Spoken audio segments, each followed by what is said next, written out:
Don, we've talked about how we're going to widen the group of people that we'll consider for fellowships, cast a wider net. How wide a net are we going to cast?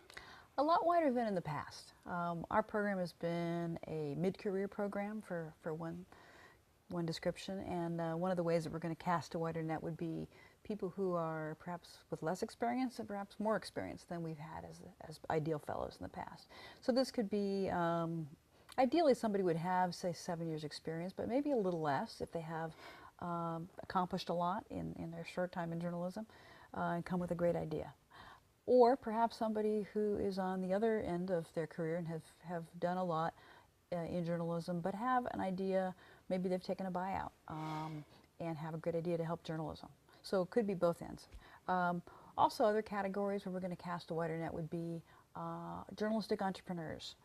These could be people who have thought up new ways to do storytelling, sourcing, other kinds of journalism endeavors. We're also looking at more ethnic media journalists. We've had some ethnic journalists in our program in the past. We're interested in increasing that. Also, business people in journalism who hold the values of journalism and want to improve journalism, but have great ideas for improving the business model, which, as all of us know, is pretty broken right now. So trying to figure that out. You mentioned journalism entrepreneurs. Yeah. A lot of people think of that means outside of news organizations, starting their own things. Are people from traditional news organizations still going to be able to apply? Oh, definitely, yes. Certainly we'll expect to get some people who are outside of newsrooms, but you can be a journalist entrepreneur inside your newsroom, and that's what we would expect we'd see a lot of as well. The best journalists are journalism entrepreneurs. They're entrepreneurial about how they approach their stories, how they approach sourcing. So yes, I would definitely, journalists who are in newsrooms now could apply. I think one of the things that we've talked about also on this is that our program is not looking for people to, when we say be a journalist entrepreneur or have these new models, that they have to be, everybody knows how it has to do HTML or be a techie to be a great journalist.